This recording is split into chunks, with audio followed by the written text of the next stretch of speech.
Bonjour, je m'appelle Micheline Bourque, je suis la présidente et fondatrice du Club de lecture Affaires, un regroupement de gens qui s'intéressent à promouvoir le livre et apprendre par le livre. Je suis en présence d'une dame que vous avez sûrement déjà vue à la télévision et qui s'appelle Madame Diane Gabrielle Tremblay. La raison pourquoi je suis avec elle, c'est qu'elle a écrit un livre qui s'appelle Emploi et gestion des ressources humaines dans l'économie du savoir. Ce livre-là va faire l'objet d'un panel le 29 septembre. Il va faire un panel lors de l'événement TRU Montréal qui va regrouper des gens dans le domaine des ressources humaines. Et je voulais l'inviter. Hein, mais malheureusement, elle ne pouvait être avec nous, donc je suis venue à sa rencontre pour qu'on puisse vous présenter son livre et présenter l'auteur. Donc, sans plus tarder, Madame Tremblay, je vous demanderai un peu de nous dire qui vous êtes et qu'est-ce que vous faites. Je suis professeure à la TÉLUQ de l'Université du Québec. Je suis professeure en gestion des ressources humaines. Je suis responsable de l'ensemble des programmes pratiquement en gestion des ressources humaines, donc certificat, baccalauréat, mais aussi maintenant, on a développé un programme de deuxième cycle, justement sur l'économie du savoir, donc gestion contemporaine des ressources humaines, parce que, bon, c'est vrai qu'au niveau du bac, certificat, on a les formations de base, comment faire, les techniques et tout ça, mais on sait que le marché du travail se transforme beaucoup. Et donc, on a développé ce programme sur l'économie du savoir, d'autant plus que moi, j'ai une chaire de recherche aussi sur l'économie du savoir. Et donc, depuis une dizaine d'années, je surveille les transformations qu'on observe là, sur le marché du travail, non seulement au Québec et au Canada, mais aussi à l'international, parce qu'on se rend compte qu'il y a des choses qui se passent ailleurs, des modèles de gestion de ressources humaines qui peuvent exister en Europe, dans les pays nordiques, par exemple. Les pays nordiques nous intéressent particulièrement, donc, sur le plan de l'organisation du travail, l'aménagement du temps de travail. Alors, on intègre ça ici. Je suis aussi titulaire de chaire, je l'ai mentionné, mais aussi directrice d'un organisme qui est en gros un centre de recherche. Ça s'appelle Alliance de recherche Université-Communauté sur la gestion des âges et des temps sociaux. Donc, dans ce contexte-là, on s'intéresse aussi beaucoup à l'aménagement du temps de travail, à la conciliation travail-famille. Et la particularité, justement, je mentionnais Université-Communauté, c'est qu'on fait surtout des recherches en partenariat avec les milieux. Disons qu'historiquement, j'ai fait beaucoup de recherches avec les milieux de travail. Et là, c'est formalisé dans le cadre d'une subvention du Conseil de recherche en sciences humaines du Canada, qui vraiment vise à formaliser la collaboration entre l'université et les milieux de pratique. Alors ça, c'est justement les milieux, les entreprises, leurs pratiques de gestion de ressources humaines, les syndicats aussi, qu'est-ce qu'ils font et tout ça. Donc, c'est vraiment, mes activités fondamentalement, c'est enseignement et recherche. Ouais. Mais je pense qu'on pourrait dire que vous êtes une femme très dynamique, sûrement une bourreau de travail, mais dans le bon sens du terme, parce que vous avez beaucoup publié. D'ailleurs, on a mis en valeur votre profil là, sur les communications qu'on a fait au niveau du club, et on va continuer de le faire. C'est assez impressionnant. En tout cas, pour moi, c'est assez impressionnant. Donc, félicitations et bonne continuité. Maintenant, le but de notre entrevue, vraiment, c'est de vous donner l'occasion de présenter votre livre. Donc, c'est un livre qui porte sur l'économie du savoir. C'est un terme qu'on entend beaucoup parler aujourd'hui. Est-ce qu'on connaît vraiment la définition? Je ne sais pas. Mais parlez-nous de votre livre. Expliquez-nous de quoi on parle dans ce livre-là. Bien, effectivement, comme vous le mentionnez, d'abord, on commence par définir l'économie du savoir. Parfois, certaines personnes disent la société du savoir. Au fond, c'est la transformation du travail. Auparavant, bon, il y a quand même un certain temps, là, les activités agricoles, puis on passe aux activités plus industrielles. Maintenant, notre économie, il y a encore de l'industrie, il y a encore un peu d'agriculture, mais fondamentalement, on est passé à ce qu'on appelle l'économie du savoir, l'économie des connaissances, on pourrait dire aussi. C'est-à-dire que l'essentiel du travail repose, pour la plupart des gens, sur des connaissances, sur des contenus, sur de l'information, de la transmission de connaissances, de la transmission d'informations. Et ça engendre des transformations aussi dans le travail, dans les activités, dans les tâches. Je dirais non seulement dans ce que les entreprises souhaitent faire par leurs employés, mais aussi cette société du savoir, de la connaissance, bien, ça veut dire aussi des salariés, des personnes en emploi qui sont différentes de celles qu'on avait auparavant. Elles sont d'abord plus éduquées pour la plupart, pas seulement en termes de diplôme, mais en termes de connaissances générales aussi. Donc, on ne traite pas ces personnes-là de la même manière. Alors, on veut définir justement ce contexte. Qu'est-ce que ça veut dire? Ça veut dire surtout ça, plus de savoir, plus de connaissances, des travailleurs et des travailleuses qui se transforment, qui ne sont plus les mêmes. Et donc, si on parle de gestion de ressources humaines, bien, évidemment, il faut s'adapter, il faut les gérer autrement. Alors, ce que ça veut dire, entre autres, souvent dans le milieu de travail, plus d'autonomie des personnes. Oui. Alors, on regarde ça. Qu'est-ce que ça veut dire, l'autonomie au travail? Jusqu'où ça va? Ça a des limites, bien sûr, mais dans beaucoup de cas, il y a effectivement une plus grande autonomie quand on parle de professionnels, de techniciens. C'est des personnes qui ont des connaissances très précises. Alors, très souvent, les encadrants, si on veut, leurs supérieurs immédiats, n'ont pas toujours les connaissances aussi détaillées, aussi précises que ces personnes. Donc, il faut évidemment s'adapter, donner plus d'autonomie. On parle de participation au travail. Qu'est-ce que ça veut dire aussi? Participation individuelle, participation en équipe. Des équipes de travail, souvent, sont développées aujourd'hui dans les milieux de travail. Donc, on traite de ces thématiques-là. Les gens ont des aspirations, ils ont une vie personnelle, ils ont une vie professionnelle. Auparavant, on considérait, bien, surtout à l'époque où le marché du travail était très masculin, si on veut, l'employeur, notamment en gestion des ressources humaines, on gérait fondamentalement des hommes de 25 à 45, 55 ans. Et fondamentalement, on se disait, bien, ces gens-là ont peut-être une vie privée, mais ça ne nous intéresse pas. Aujourd'hui, ce n'est pas le cas. Non. On a des hommes et des femmes de tous âges et on doit tenir compte de ça. On doit tenir compte du fait que certains ont des enfants, certains ont des parents vieillissants. Donc, aménagement du temps de travail, réduction du temps de travail, organisation du télétravail, par exemple. Donc, toutes ces thématiques, on doit en tenir compte. Alors, au fond, ce qu'on fait, nous, on revoit d'abord l'économie, justement, du savoir, les travailleurs du savoir, qui sont-ils, qui sont-elles? Ensuite, on s'intéresse aux carrières, parce que ça aussi, ça s'est transformé. Beaucoup, hein? Je pense que le rôle de l'employé face à son propre développement est beaucoup transformé. Et ça, vous avez tout un contenu là-dessus qui est vraiment intéressant à ce niveau-là. C'est vraiment un changement majeur, je pense, au niveau de la responsabilisation de l'employé. Tout à fait. On s'attend à ce que l'entreprise s'occupe, dans une certaine mesure, de la formation des salariés, mais de plus en plus, l'entreprise s'attend à ce que ses salariés se développent par eux-mêmes. Donc, on insiste aussi là-dessus, l'importance de l'auto-formation, des nouvelles modalités de formation, que ce soit justement simplement aller sur le web, se tenir au courant, éventuellement des communautés de pratique et tout. Il y a vraiment une attente de la part de l'employeur. Et aussi, il faut dire, bon, ça, c'est un peu le beau côté des choses, l'engagement des salariés, l'entreprise s'attend aussi. Auparavant, on se disait, ben voilà, tu as ça à faire. On s'attend à un peu plus. Parfois, on peut critiquer, peut-être que l'entreprise s'attend à trop, mais oui, c'est vrai que l'entreprise s'attend à un certain engagement de ses salariés. Quelqu'un qui fait simplement le travail comme il doit être fait, c'est vrai que souvent, les cadres et l'entreprise s'attendent à un peu plus de ça.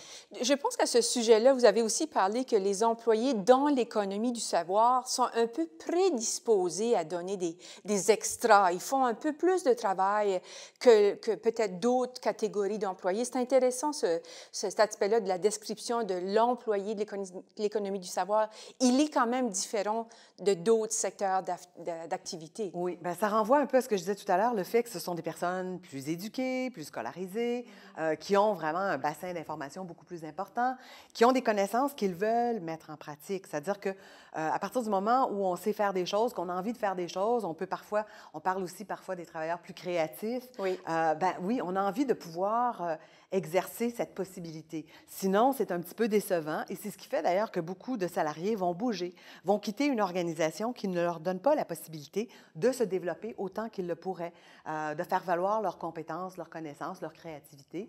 Bien, ils vont aller voir ailleurs où il y a peut-être plus ces possibilités-là. Alors, c'est un aspect très important des transformations dans l'économie du savoir. Je pense que vous avez fait une bonne aperçu en général. De ma lecture à moi, qui n'est pas encore complétée, mais ça s'en vient très bien, je peux dire également qu'on trouve beaucoup de références vraiment intéressantes, extrêmement bien documentées. Il y a des tableaux aussi vraiment qui documentent la situation au Québec et aussi ailleurs dans certains cas. Donc, c'est vraiment un livre avec beaucoup de contenu qui, à mon avis, peut aider un employeur, un conseiller en ressources humaines, son vice-président, un petit entrepreneur, à bien saisir les enjeux de la gestion des ressources humaines dans ce contexte-là du savoir. Donc, mieux comprendre qui est l'employé face à soi. Donc, j'ai vraiment trouvé ça intéressant. Jusqu'à maintenant, je vais certainement le terminer avant le panel. Maintenant, vous, derrière tout ça, vous n'avez pas du jour au lendemain décidé d'écrire un livre aussi important. Pourquoi vous avez choisi d'écrire ce livre-là? Bien, pour deux raisons. Je dirais qu'en fait, bon, d'une part, évidemment, comme je suis enseignante, professeure, ma préoccupation, c'est toujours que les étudiants, disons, aient le matériel le plus intéressant possible, le plus regroupé possible. On peut faire lire des articles, mais ce n'est pas la même chose. Non. Ici, il y a vraiment une démarche. Et il y a aussi, bon, le fait que sur l'économie du savoir, c'est vrai on a évoqué beaucoup d'aspects positifs, mais il y a aussi des enjeux, des aspects qui peuvent être vus peut-être un peu négativement aussi. Et je trouvais important de mettre tout ça en lumière, à la fois les aspects positifs qu'on a évoqués, engagement, autonomie, mais aussi les risques et les difficultés. Par exemple, l'intensification du travail dans certains milieux. Le fait que, oui, c'est vrai que les travailleurs du savoir sont prêts souvent à en faire plus. Dans certains cas, on en demande plus. Dans certains cas, on peut en demander presque trop. Donc, c'est un aspect qui est important, autant pour les gestionnaires de ressources humaines, pour se dire, il faut parfois aussi faire attention. Il faut donner ce que les personnes souhaitent. Il faut donner l'autonomie, la marge de manœuvre. Parce que si on demande trop dans un contexte où il n'y a pas trop d'autonomie, bien là, justement, ça peut être risqué. Les personnes peuvent avoir des difficultés, bon, on le sait, épuisement professionnel, etc. Si on demande beaucoup, mais que l'individu ne sent pas qu'il y a l'espace, au fond, et l'autonomie pour faire les choses de manière positive et tout, bien là, ça peut être négatif. Et aussi, ce qu'on observe beaucoup sur le marché du travail, c'est la précarité d'emploi. Le développement des contrats à durée déterminée, qui se renouvellent parfois sur plusieurs années. Alors là, c'est vrai que je voulais mettre en évidence le fait que, oui, on peut demander, on peut donner plus d'autonomie, on peut demander de l'engagement, mais en échange de ça, il faut parfois aussi stabiliser parce que c'est très difficile de s'engager très fortement lorsqu'on est toujours à contrat puis que l'employeur, de son côté, disons, n'assure pas l'autre partie du contrat. Si moi, je m'engage, je m'attends aussi à ce que mon employeur s'engage. Exactement. Puis pas juste en termes de sécurité d'emploi, en termes d'opportunités de développement, et etc., etc. Donc ça, puis ça, je pense que c'est connu de tous. Hein. Je pense que c'est un point qui est connu de tous, que oui, on veut qu'on en donne plus, mais d'un autre côté, moi, je ne sais pas si dans un an, je vais toujours être avec l'entreprise qui m'a employée.